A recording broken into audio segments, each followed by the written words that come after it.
following tape is a presentation on the history of education and on the needs of education for the 21st century by Dr. Daria Brezinski. Dr. Brezinski is the president of Earthheart Foundation. She has done research in education for the past 25 years, seeking successful models and techniques. She's the author of the book, Education for the 21st Century, Whole Child Integrated Learning Systems, and she is a developer of the Integrated Learning Systems model. Dr. Brezinski is also an educator, lecturer, trainer, and mother. It is clear that education in the 21st century must be something totally unique and different in comparison to what it has been in the past.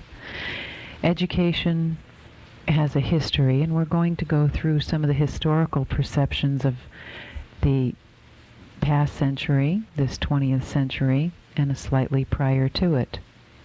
What we need to create in education today is from a positive frame of reference schools that are educationally, environmentally, and economically sustainable.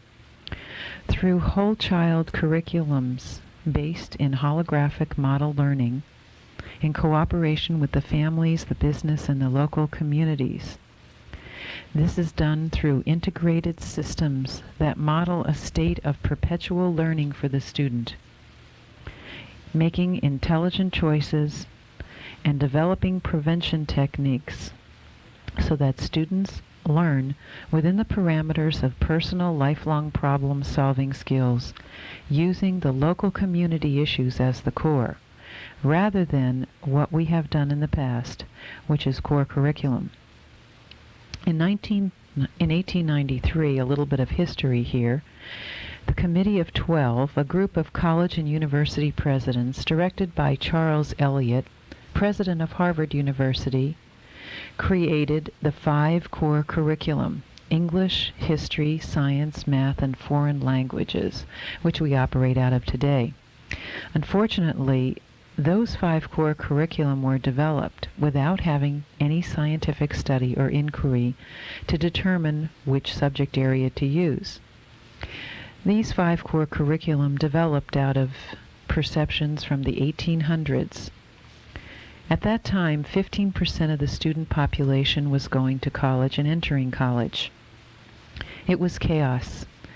At a time of chaos, what happened? You would graduate from a high school, and in one high school you might graduate with 5 credits in Greek and 10 credits in math. In another high school you might graduate with 10 credits in Greek and 5 credits in math. College entrance people had no idea how to rate or determine college success. So these 5 core curriculum, English, history, science, math, and foreign languages, were created to determine what students should learn throughout their years in the high school and elementary school grades, in order to identify students who will be much more successful in higher education.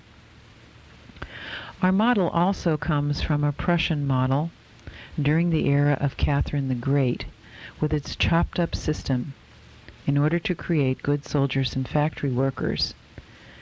This method was adopted because they discovered when you chop up the system and don't allow for continuity, people became very capable of being led, which was a good trait to have as a good soldier and a good factory worker, as well as a good citizen who pays their taxes. In 1897, the National Education Association, funded by the Carnegie Foundation, had another symposium with a committee of 12. Again, they decided that not only was it important to have 5 core curriculum, but it was also to determine how many hours a student should study in order to deal with those subjects. 120 credit hours of instruction were determined per year, and as everyone knows, it takes exactly 120 credit hours to learn something. It was determined that the core curriculum could be distributed in a number of ways. Even back then in 1897, they understood that time could be spent differently. You could have 40 hours a week, at 3 periods of 60 minutes for 40 weeks. You could have 4 periods of 45 minutes a week. You could have 5 periods of 36 minutes a week. Or you could have what we have today, which are 32 weeks, 5 periods at 45 minutes each week. And of course, 2 weeks for exams and 3 to 4 weeks for vacation. But even back then, educators knew that time could be used in different ways. And this is a subject we must look at and consider seriously when changing the education. I spent a great deal of time looking for longitudinal studies on the history of education, on information that might help us regarding the relevance of education in America. But they were few and far between. Alas, there was the study. There were 2 major studies, actually. One in 1943 called the 8-Year Study. An excerpt of it was done by the University of Tennessee called the Autonomous College Entrance Requirements Time Spent Teaching Learning Issues. And in that issue, it talks about the 8-year study, comparing and contrasting 3,750 students in public and private education. In that study, students in 300 colleges and universities agreed to waive the usual subject until requirements for admission, beginning with the class to enter in 1936 and continue thereafter for a period of 5 years. The question to be investigated was, are specific high school prerequisites that we have, the 5 core curriculum and the Carnegie units, really a measure of academic success? And of course, what they found, as you must understand at this point, is that it has very minimal, if any, impetus on college success or career success. In 1970s, Ted Sizer conducted the 5-year study out of Brown University, another longitudinal study on American high schools. He was engaged by the National Association of School Principals and the Association of Private Schools, which culminated now, and you can find them today, in the National Coalition of Essential Schools. Ted Sizer produced 3 publications: Horace's Compromise, The Dilemma of American High Schools. That book is a study and gives us a sense of compromise after interviewing teachers from across the country. What it told us is we do not have very high expectations for our students anymore, because it would mean more work for teachers. In Ted Sizer's second book from the study, The Shopping Mall High School, Winners and Losers in the Educational Marketplace, the concept here was determined that broad coverage was necessary to give students much information on a variety of different areas with very little retention. The 5-year study concluded that we create losers in the conventional United States high schools because we give them breadth rather than depth. To give a student breadth means that you give them many, many choices from many different subject areas in many different ways. To give a student depth means to take fewer subject areas and concentrate on learning many different things about that one subject area. What happens in this regard is that when students have depth, they also have better critical thinking skills, better research skills, and are able to have much more information and ability to find resources than our current standard and model. The 3rd book Ted Sizer produced was American High Schools Since 1940. What Ted discovered is a historical development of our high schools which have not changed since 1940, the typical block schedule with the 5 core curriculum and the Carnegie units. In this regard, then, education has not really changed in the last 100 years. Ted Sizer's work out of Brown University suggests that we give more room to teachers and students to work and to learn in their own appropriate ways, that we insist that students clearly master their work, rather than allowing a 65% or a 70% as passing, that we accept only 100% mastery for all of our students. Think about it for a second. Would you rather have your airplane pilot or your doctor have a 70% on an exam that had to do with your life or death circumstances, an operation you might receive, or flying across the United States? Where else can you go as an adult and get half wrong on the job and still retain your job? The third thing that Ted suggested was a focus on students' work and the use of their minds. In American schools today, we have disassociated a child's head from the rest of their body. We must make that connection and reconnection again. The fourth thing that Ted suggested was to get the incentives right. Schoolwork must be meaningful to students. We must have incentives for teachers, treating them like professionals who know something and give the responsibility and support to achieve it. Teaching and learning must be personalized. We must engage our students in real problem solving and critical thinking skills. And the fifth, and perhaps the most important, is to be flexible. Flexibility does not come from having a teacher standing in front of the classroom with a curriculum textbook already predetermined on what they should learn, but rather, schools and curriculum must become homegrown, developed through community needs. We took a look at the Mcguffey Reader from the early 1800s. In the Mcguffey Reader, what we saw was that students were expected to achieve a great deal. The primer of the Mcguffey Reader had pictures that were all real life, real world pictures. They had sentences that were equivalent to a much higher level today. For example, this might be the first paragraph in the Mcguffey primer. The tall house which you see on that high rock is a lighthouse. At night its light is seen far out at sea, and the men on ships can tell where to go.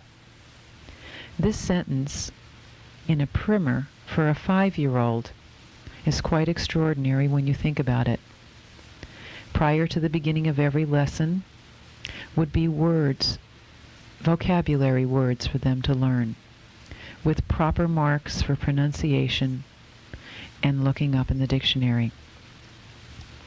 As we began to study the Mcguffey Reader, we began to determine that there, in fact, was a high level of expectation in the 1800s, not equivalent to today. That pictures and stories were relevant to what children needed to know in everyday life.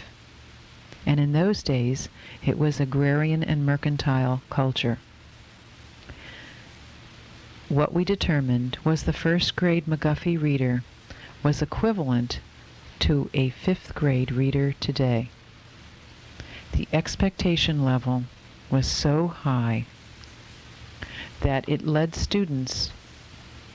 The spelling book, for example, in the 2nd grade spelling book, was much more difficult than the 2nd grade reader.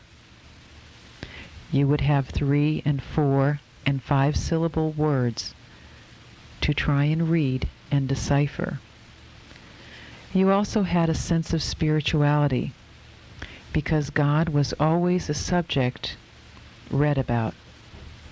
There are also high moral pieces of information for people to be able to teach their children the morals and the values of the culture.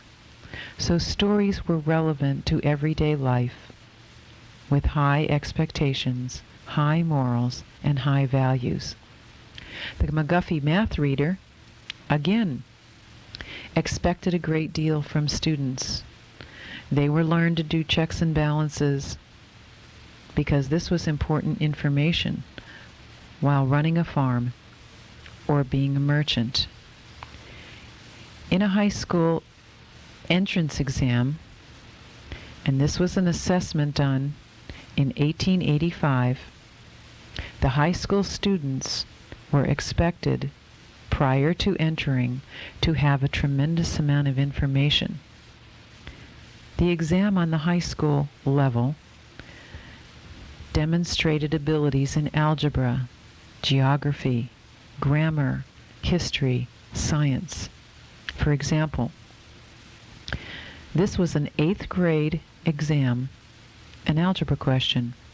Find the sum and the difference of 3x minus 4ay plus 7ed minus 4xy plus 16 and 10ay minus 3x minus 8xy plus 7ed minus 13. When you think about this, how many 8th graders do you know who could possibly answer a question like this?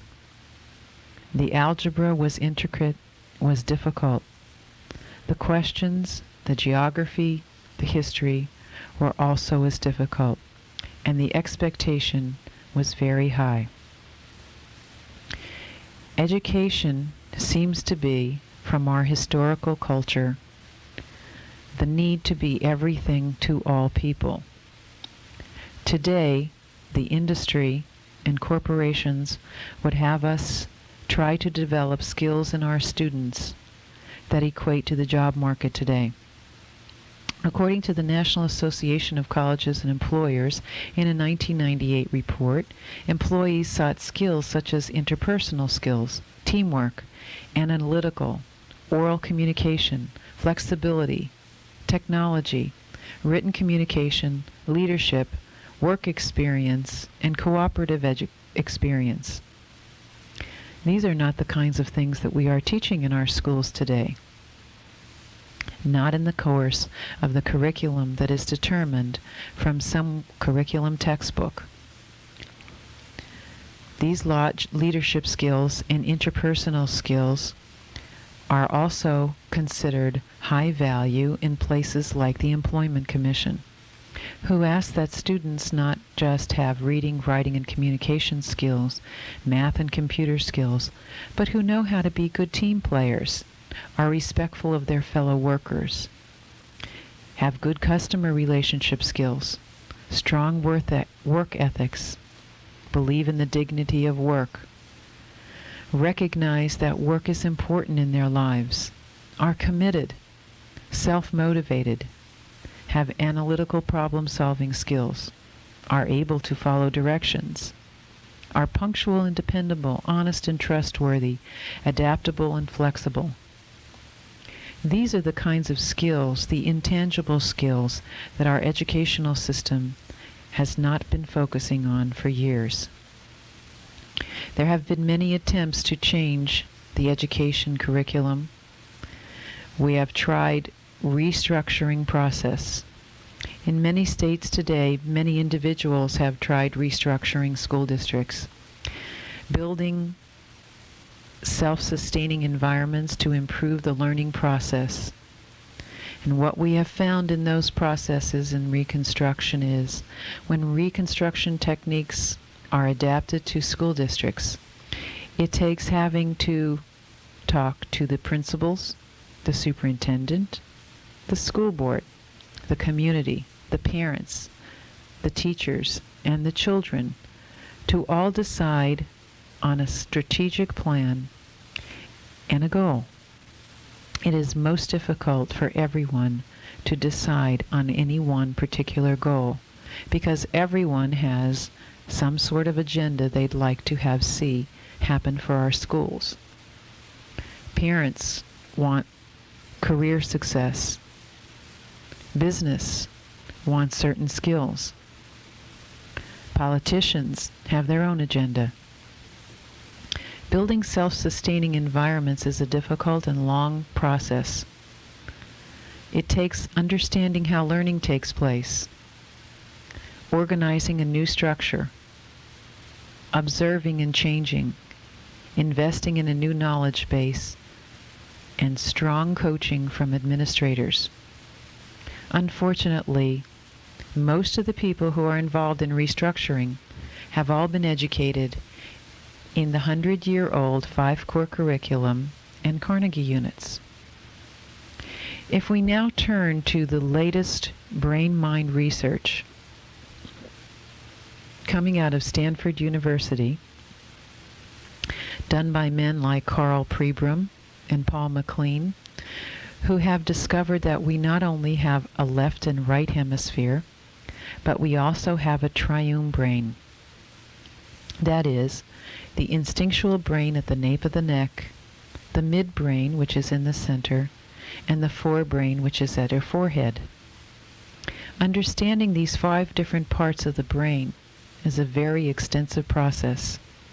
For the most part, education has been involved in the 3 domains: the cognitive, the affective, and the psychomotor, never really connecting the 3 to each other. For the most part, all we do is work on the cognitive domain, which is a left hemispheric process. The right side of the brain deals mostly with the affective domain, the emotion, the feelings, the intuition, the creativity. The psychomotor is the part of the brain that is centrally located everywhere and deals with the movement of the entire body in the learning process. Our children do not deal throughout the 8-hour day that they are in school in the psychomotor domain or in the affective domain. It is very difficult to develop those if teachers are not trained in the process. What we must do then is to begin to look at the brain as a hologram, which is what Carl Pribram and Paul MacLean have been looking at for the last 25 years.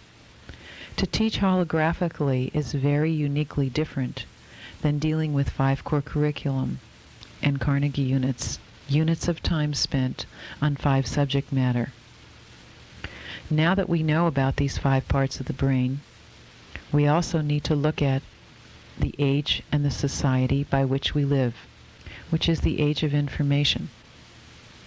In that regard, the age of information does not allow for things like textbooks, which are obsolete before they become in a student's hand.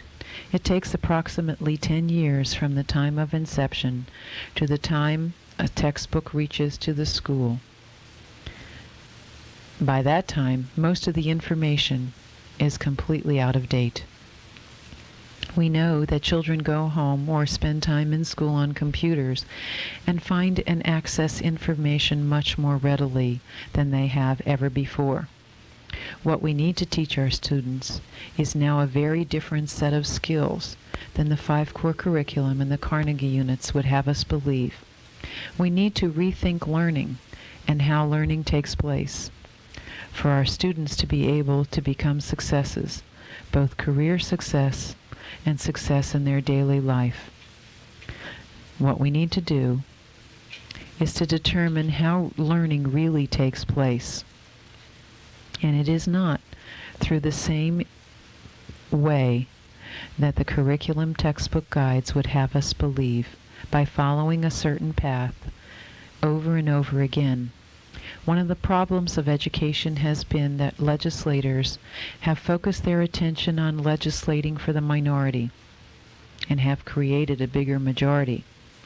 By that I mean, for example, our legislation of the handicapped have focused our attention on the needs of those few people. When we had few handicapped, we took our expectations and we took them down to the level of allowing the children at the bottom to wait for those children at the bottom to catch up with those on the top. This is one of the ways our expectation of education has lowered and diminished. There's a law of physics that says whatever you focus your attention on, you get more of. If you think about it, if you buy a Volkswagen, as soon as you get in the Volkswagen and drive around, you begin to notice all the other Volkswagens on the road. If someone laughs, there's obviously more laughter. And when we focus on the students who are at the bottom of the educational ladder, we keep creating more students at the bottom of the educational ladder. What we must do now is to elevate our expectations for students much higher, higher than we've ever seen them before, and to understand the processes by which learning takes place. There are many venues and many areas by which you can see this in action. I've taken a study of education, of educational models and techniques from around the country to determine how learning truly takes place and how we can incorporate it in the public schools of today. We will take a look at those particular models, several of which are in this country, and we will look at what their fascination, how it is that they achieve their successes, and how we can use this information for the schools of the 21st century. Of seeing children as they are, chosen for our studies, have demonstrated a positive impact on all children, especially with respect to racial, broad-based socioeconomic, disadvantaged, handicapped, gifted and talented, and at-risk population. Once upon a time, they have also demonstrated democratic, awe-inspiring democratic principles. So they organized a school. They have always demonstrated continuous partnership with industry, business, and the local community. They have effective and efficient incorporation of new technology. Took all the subjects. They have economic sustainability. In fact, high standardized test scores. But he made only they are environmentally sustainable and ecologically valuable. Since he was slow in running, they have high interest subject matter after school and very unconventional delivery systems. They integrate the handicapped children in unique ways. And he was only average they have swimming. Many choices, but average was many choices in a variety of ways, from curriculum the rabbit started at the top of the class in running for children to choose the direction of their own education. They have human value and value humans, until he developed frustration in the flying and respect among all students. His teacher made him start from the ground up instead of from the treetop down. Low drugs, he also developed a Charlie horse from overexertion and virtually no teen pregnancies. And then got a C in climbing. They have high college attendance and completion. The eagle was a problem child. Very high spirits with youths wanting to attend school. He beat all the others to the point where most of them have to hold lotteries his own way to get there for potential students to enter the year because they are so popular. Eel that could swim exceedingly well. Their attendance is high, and also run, climb, and fly low. Had the highest average. These schools are models for our schools in the 21st century. This fable, they can be found around the country, exemplifies our educational all over the world today. And just like poison ivy, on the which grows prolifically throughout the summer, students. Right next to poison ivy practices grows and the techniques its cure, that they come to us jewelweed. That have been developed. Jewelweed is a plant that has a kind of yellowish flower exemplify their that grows next to poison ivy all the time. Story I read if you rub it on your arm years ago, it takes the poison ivy away immediately. Handicapped, and it was marked anonymous. Just as jewelweed grows next to poison ivy, this, so too have the answers to the problems of our educational system been growing right in front of our noses that we for the last quarter of a century or more. To be progressive. There are many alternatives that have been created. And by the word alternative, we are not necessarily meaning at risk, which is what the term has come to mean, but rather progressive. Some of the elements of these successful unique schools were that have used different techniques, and teachers and principals, and been experimenting with students. All had to be able to get the best and beliefs out of the best. About the school and about who look at children very differently. For the most part, who look at children, in fact, as whole human beings. in need Most of of the fix teachers or repair, and but the in fact, educators for those allowed individuals students and adults to who make can listen decisions attentively in the and decision-making enable process. them to develop And by that I their mean, for own the most unique part, personalities, these schools have what their we might own call unique town talents and meetings. gifts, Town and their meetings own unique are special meetings of not qualities just a few students that make them who are the excellent incredible ones human in the beings. school, who are part of the This is student very council, different but than every imposing a single curriculum student in the from school outside the child. becomes part of the participation in the decision-making process, both by making policies and procedures and by voting on them. The school gets together, determines what policies they'd like to change, uses Robert's Rules of Order, and determines policies and procedures for the school, with a little help from the teachers and the principal. These children have a very different attitude about the learning process because they are actively involved, because they make the rules. There is a much different atmosphere in the school, and the rules become relevant to the students. Most rules are developed because of something that happens in the school and is brought up by students. In successful schools, when problems arise, it is not the teachers who intervene, it is the students. Students learn communication and mediation skills, not just a few again of the exceptional students, but every single student in the school learns how to communicate their thoughts and feelings, learns the difference between communication that is factual, that is based in feeling, that is based in opinion. With this knowledge, they can determine what a person is communicating when they are emotionally charged. These are the kinds of schools in these schools that allow children in the decision-making process and teach them skills for future life as adults. A second part of the elements of successful schools is accepting that all children learn differently. Some children learn by reading and using their eyes. Some children learn by listening and using their ears. Some children learn more effectively if they're tactile, if they touch things and hold things, while others have other ways. Every child learns differently, just as well as every adult. And when you think about your experiences and the things that you've learned in life, you will recall how differently you have learned different things. I just recently taught myself to swim at 40 plus. I began by sitting at a pool and watching swimmers who swam very well, who were experts. And I thought by watching, I could pick up everything that there was to know about swimming.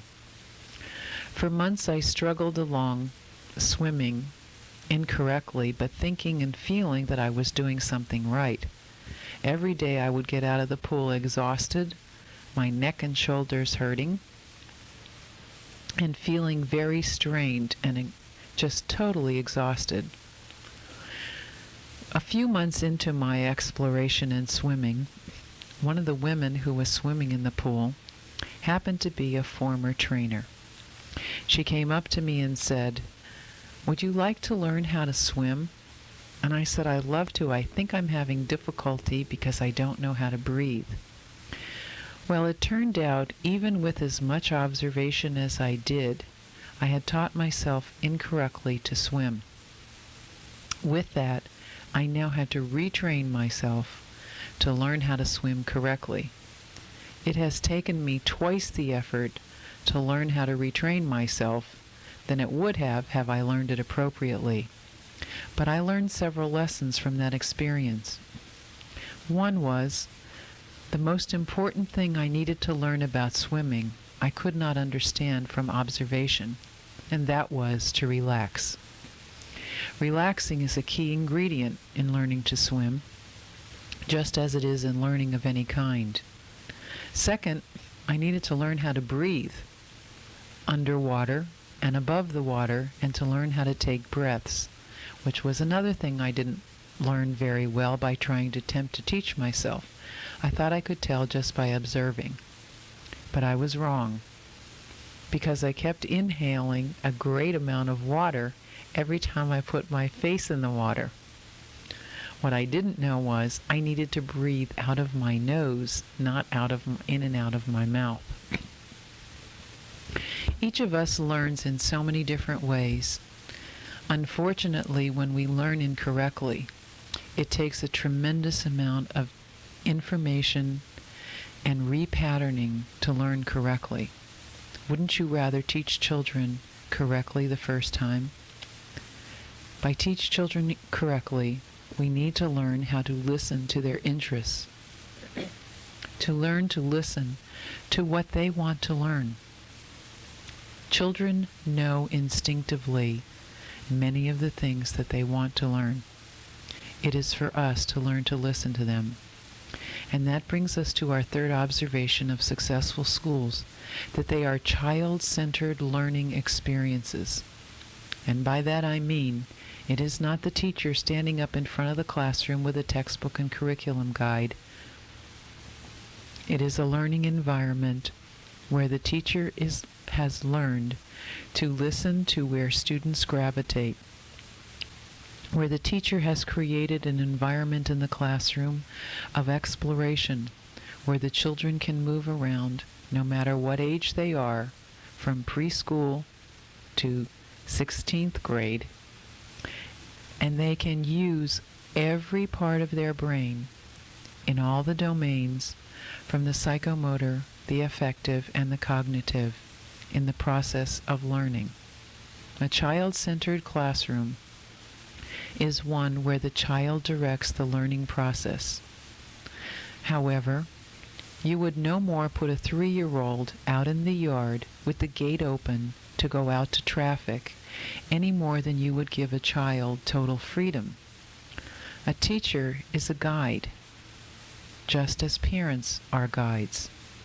We adults are guides to our children. Rather than giving them totally free rein, which doesn't really teach them anything at all, we need to give them freedom with a fence around it. Allow them to play in the yard with things in their environment that will enhance their learning experience within the freedom of the context of that environment, to roam and to move and to study and to interact. The fourth important element of successful schools is that they give choices to children, to parents, and to teachers. Not only choices about the teachers that they would like to have, but choices about what they'd like to study and how they would like to study it. Independent study is very effective and used very much in successful schools. If children don't choose to learn things, there are many opportunities and choices where they can have opportunities to learn in different ways. The fifth important ingredient is that the entire community is involved in education. Actually, the fifth and sixth are tied in together, because it is in small schools, in small classrooms, that children are able to communicate and to learn to be part of a community. In our large schools, where there are 800 to 2,000 students, much is lost in education, in interpersonal skills, and in learning about who a child is. When schools are small, and most successful schools are less than 300 children, there is a tremendous amount of interaction, real-world cause and effect, and the ability to know who they are as individual human beings. The community becomes involved in small schools because children know other children. They are neighbors. Because parents know other parents. And cause and effect and problems are eliminated. When a child gets in trouble, if they do something inappropriate, either in the community or in the school, Everyone knows who that child is and who those parents are, what school they belong to, what teachers, and the principal. So there is an ability to be able to prevent the large kinds of crimes that are happening in our schools today because of those interpersonal relationships and the ability to know who the students are. The community becomes more involved because everyone knows everyone else. Everyone is able to assist the students. Community leaders and business people come into the schools to help children. One of the most successful elements in schools today is that there is a return on the investment for the taxpayers. Students in successful schools work in their communities, either between 30 and 100 hours a year. The students give back in some way to their communities by volunteering, by being in internships, working in the library, working in daycare centers, working with senior citizens. In some way, the students give back to the community that is supportive of them. They receive credit for this community service, which is again a major part of their study. Children do community service in successful schools, for the most part in the middle school years and higher, but we have seen it from elementary all the way up. When there is this communication and connection between the schools and the parents and the community, a richer life is available for children. Seventh principle of successful schools is that they have experimental hands-on learning. This hands-on learning is important because the entire body of a child is involved in the process. Think about how you learn, and you learn best. Most likely the best way is to learn by experiencing. If you put your hand in an open fire, chances are you'll never experience putting your hand in an open fire again. Experience is not the only way, but it is certainly one that leaves a child with the ability to be able to build healthier neurons of the brain and much more when the entire body is involved. Number 8 is understanding that play is as great a learning tool as any textbook or any technology. We have lost the art of play in our schools, confining play to only 20 minutes to a half hour some point in the middle of the day at recess, where we allow children to go wild. And actually, that kind of play is ineffective.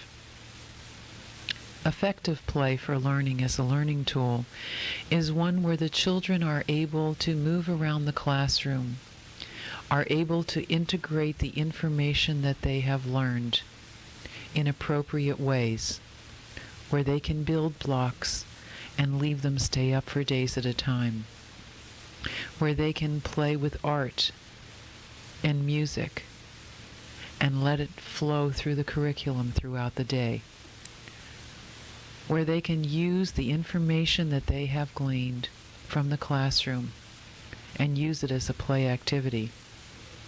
Anyone who observes young children will observe that it is through play that children integrate the daily life, the values, the morals, and the facts that they learn through their play. They pretend to be mommy and daddy, to be teacher, or to be any of the adults they have in their life. Most importantly, they often play the characters that they see on the television. In successful public schools, number 9, portfolios are used as measurement tools rather than grades, test scores. In portfolios, it is not a 5-minute or a 1-hour test that measures the understanding of a child.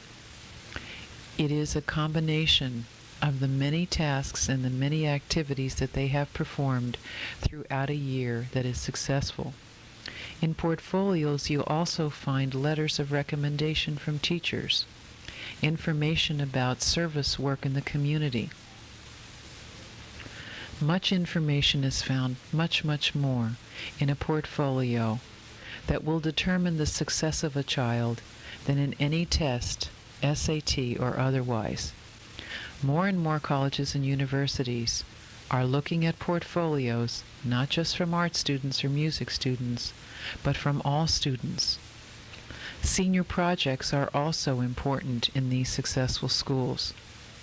Projects for a senior may span anywhere from 1 year to the 4 years of their time in their high school.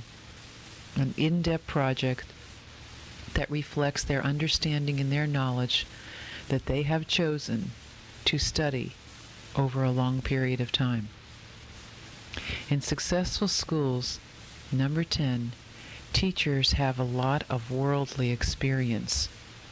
Rather than being certified and just having a certification in one specific area or another, teachers have had outside experiences in the work world, have traveled, and have done many other things besides for being certified in a particular area of endeavor. Number 11, successful schools integrate all kinds of students, at risk, handicapped, all socioeconomic and ethnic backgrounds, because they treat children as equals, not as specials. Successful schools, number 12, also have few specialists. They don't need a group of people who develop curriculum, because students develop the curriculum and the teachers and the principals. They don't need psychologists, because children work together on working with avenues. The psychologists are used to help a child determine careers and what direction they want to go in life, rather than trying to deal with problems that exist.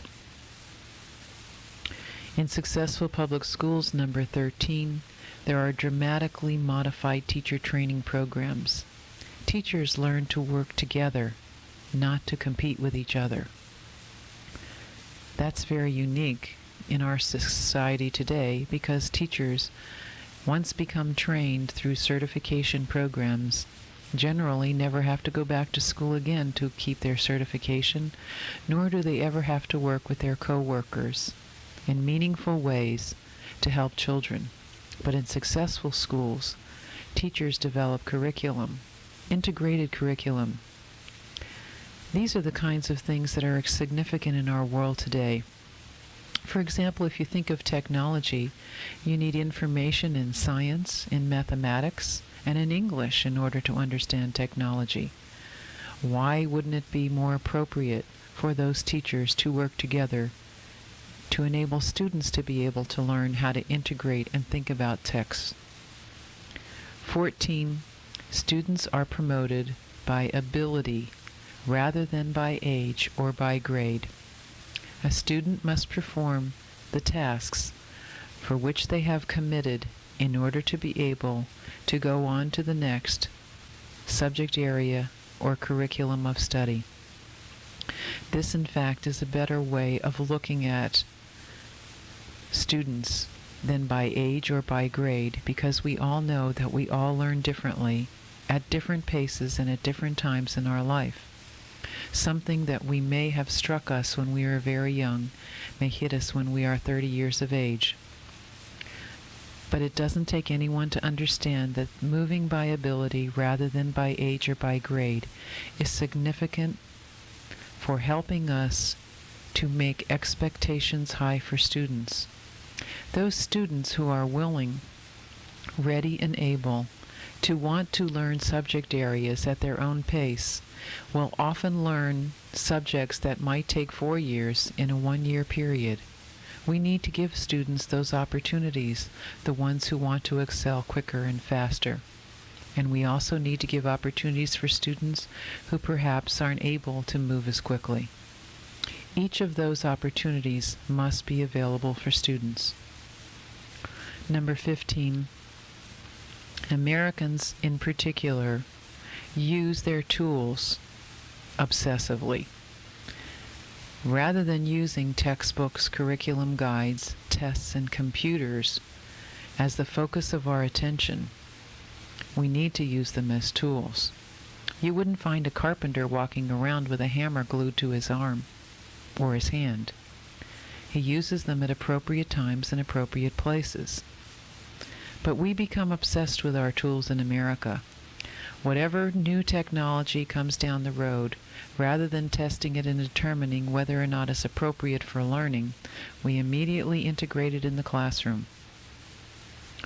I'm not sure how really effective it is or proper it is to have television and computers in a classroom for children who are under the age of 12, whose brains are developing and who need the psychomotor and the affective and the cognitive domains to interact with each other.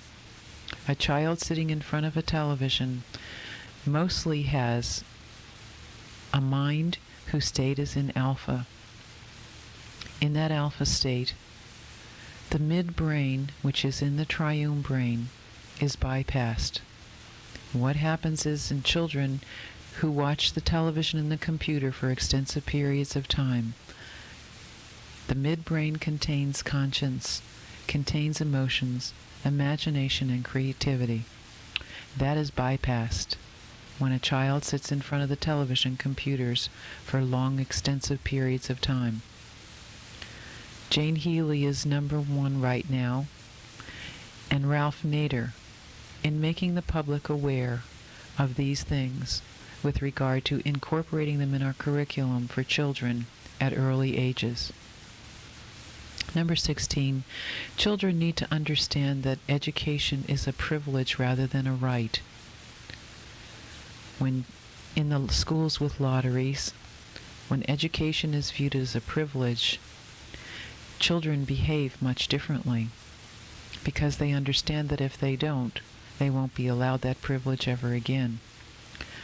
We must convey to the idea that our children that education is a privilege. 17, successful schools have character and values training. We must return to our values and character training. We certainly don't exemplify it in any part of our adult life for our children, from the highest forms of government and the highest places in our executive places of business, all the way down. We must begin to exemplify characters and value to retrain our children again to have value for their own and respect for their own lives. 18, we must teach them survival skills training as they do in all progressive schools. Survival skills is to learn how to live life simply, with ease and grace. And this is what many survival skills training do in school districts around the country. 19, we must see the child again as a whole human being, perfect, rather than the sum of parts. Children are born whole and perfect. All you must do is look at a child, a newborn, a baby, walk into a room, and you will see a smile light up on their faces. That smile lights up the world, and we all smile and grin when we see a child who is happy. No one looking at a child would ever guess that somehow they are broken and are needed fixing and are mending. So we must look at children and have a very different attitude and belief system about our children. Much of this attitude and belief about children being born as whole human beings comes from our culture, our society, and our religion, and we must see it very differently. 20, we must value the integrity of all life. We must teach our children, and this is what they do in progressive schools, to value the integrity of every life, of every human being. There are many successful schools around the world and around the country. Some of them include the Alternative Community School in Ithaca, New York, the Reggio Emilia daycares of Italy, in Brookline, Massachusetts, the Alternative Community School, the Wheatley School in New York. These are all only a few of several successful schools that are happening. The Milwaukee schools have done many innovative things by incorporating Montessori schools, the Rudolf Steiner schools, and the Waldorf schools.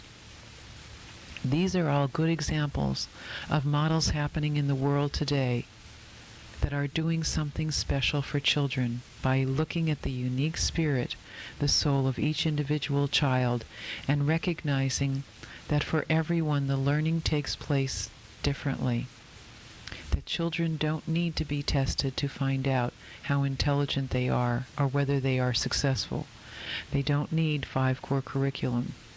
They need to be looked at as whole human beings, as citizens and global citizens of the world for the 21st century. I have developed a new system of education called Integrated Learning Systems. That system takes apart all of the successes and the progress that have been incorporated in schools around the country for the last 25 to 100 years. It is based in best practices, successes, the latest brain-mind research, and integrated systems for holographic learning. Children do not learn in parts. They learn by seeing things as wholes. Thank you for taking this time out to listen to us, to listen to education, where we have gone, and where some schools have gone for the 21st century to help students become more whole human beings and better citizens in our society for the 21st century. For we must look at things differently in order for children to be successful in the coming years and for us to prepare citizens and children for tomorrow. Thank you. This tape is copyrighted under the title To Protect Our Children by Dr. Daria Brezinski. For more information, phone toll-free 877-PRO-KIDS or write to Dr. Brezinski at P.O. Box 33, Palmyra, Virginia 22963. Or you can email her at prokids@rlc.net.